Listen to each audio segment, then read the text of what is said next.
Good morning, friends.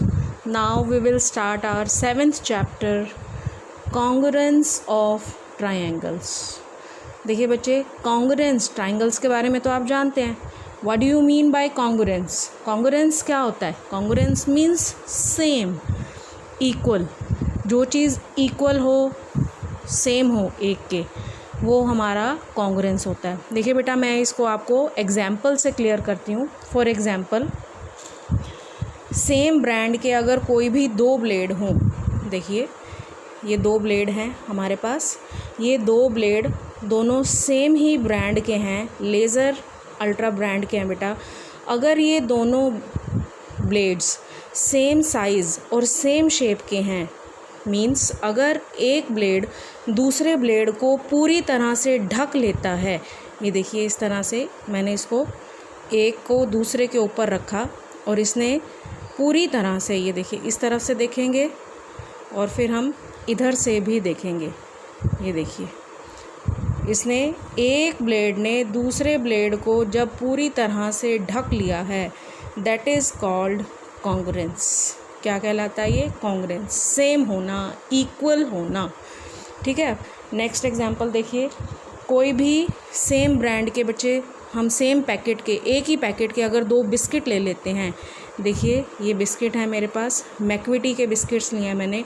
अगर ये दोनों बिस्किट एक दूसरे को पूरी तरह से ढक लेते हैं, देखिए ढक रहे हैं, ये देखिए. ठीक है. तो these biscuits are congruent. These biscuits are congruent. ठीक है. इसी तरह से हम congruence of plane, line segment, angles and triangles के बारे में आज पढ़ेंगे इस चैप्टर में. देखिए क्या है इसमें. फर्स्ट है हमारा congruence of plane figures. Plane figure means कोई भी फिगर. ये देखिए बच्चे, मैंने दो फिगर्स लिए हैं.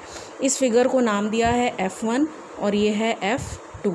अगर F1 फिगर क्या है, F2, इन दोनों की अगर शेप और साइज़ बिल्कुल सेम है, तो दोनों जो फिगर्स हैं वो क्या हैं, एक दूसरे के कॉन्ग्रुएंस हैं. क्या है? कॉन्ग्रुएंस. और ये जो हमारा साइन होता है बेटा, ये हमारा साइन होता है कॉन्ग्रुएंस का. देखिए F1, if figure F1 congruent to figure F2, therefore F1 congruent to F2. ये साइन कैसे बनाते हैं? इक्वल का साइन तो बच्चे आपको आता ही है, ये बनाया, इसके ऊपर आपने उल्टा S बना देना है इस तरह से. ये हमारा साइन होता है कॉन्ग्रुएंस का. कौन सा साइन होता है? कॉन्ग्रुएंस. ठीक है. तो नेक्स्ट है हमारा कॉन्ग्रुएंस अमंग लाइन सेगमेंट्स. अब दो लाइन सेगमेंट्स हमारी कब कॉन्ग्रुएंट होंगी? If the lengths of both the line segments are same और इक्वल. देखिए बच्चे, मैंने दो लाइन सेगमेंट्स लिए हैं, एक है AB और दूसरी है CD. मान लिए AB की लेंथ मेरे पास 4 सेंटीमीटर है और CD की लेंथ भी 4 सेंटीमीटर है. तो क्या ये दोनों हमारी AB और CD लाइन सेगमेंट्स कॉन्ग्रुएंट होंगी? यस. देखिए, if two line segments have the same length, they are congruent. ठीक है. अगर दोनों की लेंथ सेम है तो दोनों कॉन्ग्रुएंट होंगी. तो इसका बेटा रिवर्स भी चलता है. अगर कोई भी टू लाइन सेगमेंट्स हमारी कॉन्ग्रुएंट होती हैं, कॉन्ग्रुएंट हैं, इट मीन्स उनकी लेंथ क्या है? सेम.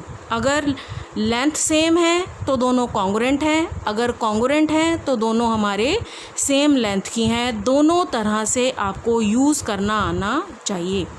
ठीक है. देखिए, अगर इन दोनों की लेंथ क्या है? सेम है, दोनों 4 सेंटीमीटर की हैं, तो ये दोनों जो लाइन सेगमेंट्स हैं हमारी क्या हैं? कॉन्ग्रुएंट. अब कॉन्ग्रुएंट कैसे लिखते हैं? AB ये हमारी लाइन सेगमेंट है, कॉन्ग्रुएंट, ये कॉन्ग्रुएंट का साइन हो गया. CD ये लिख दिया हमने, ये लाइन सेगमेंट.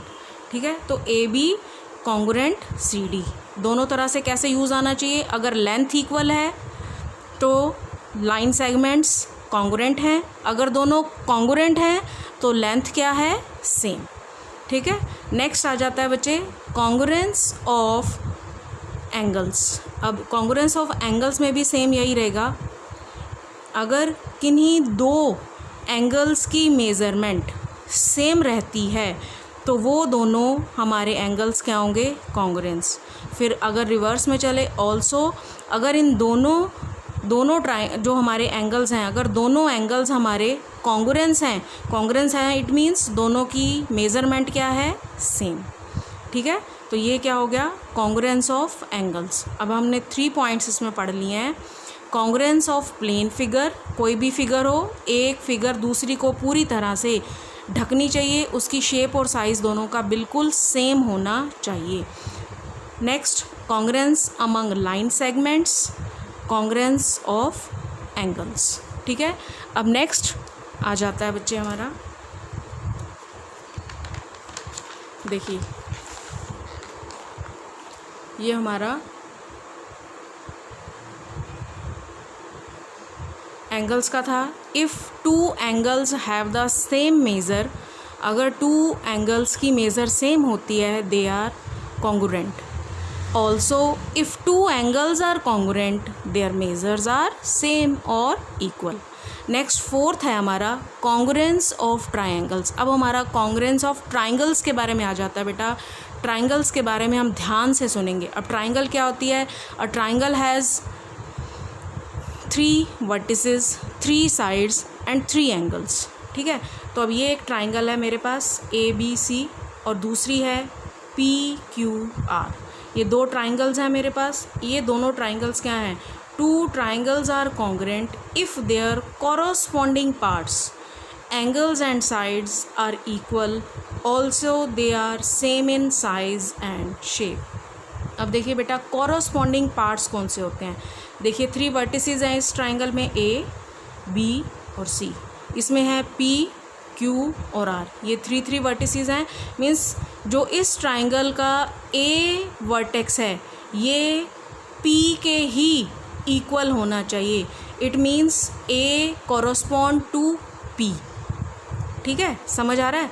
अगर मैं ये कह दूँ A इक्वल टू Q, नहीं, बिल्कुल गलत हो जाएगा।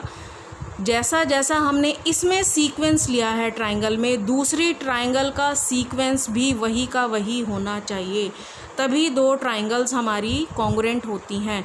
अगर हमारी एक ट्राइंगल की तीनों साइड्स दूसरी ट्राइंगल की तीनों साइड्स के इक्वल है, means correspond sides AB PQ के इक्वल होनी चाहिए, BC QR के इक्वल होनी चाहिए और AC PR के। अगर मैं इसको AC बोल रही हूँ तो इसको आपने PR ही बोलना है, RP इसको नहीं बोल सकते। तो ये यहाँ पर कॉन्ग्रुएंस ऑफ ट्राइंगल्स में ये गलत हो जाएगा। ये चीज़ इस चैप्टर में हमें ध्यान देनी है। इसकी सीक्वेंस जिस तरह से चलाएंगे इस ट्राइंगल की, इसकी भी वैसे ही चलानी है। ठीक है, अगर एंगल A लिया है, angle A correspond to angle P, B correspond to Q, C correspond to R। ये तीनों एंगल्स हमारे, अगर इन तीनों साइड्स तीनों एंगल्स इस ट्राइंगल के दूसरी ट्राइंगल के तीनों एंगल्स के इक्वल हैं, तो हमारी ट्राइंगल कैसी है, कॉन्ग्रुएंस। ठीक है, अब ये कॉन्ग्रुएंट का साइन है। इसमें मैंने क्या लिया है, सीक्वेंस ABC, यहाँ से शुरू किया A, B और C। इसमें भी यहीं से लिया है A, P, Q, R। इसको अगर मैं इस तरह से चलाती हूँ P, R, Q, तो यहाँ पर ये सीक्वेंस गलत हो जाएगा, ये कॉन्ग्रुएंस नहीं होंगे।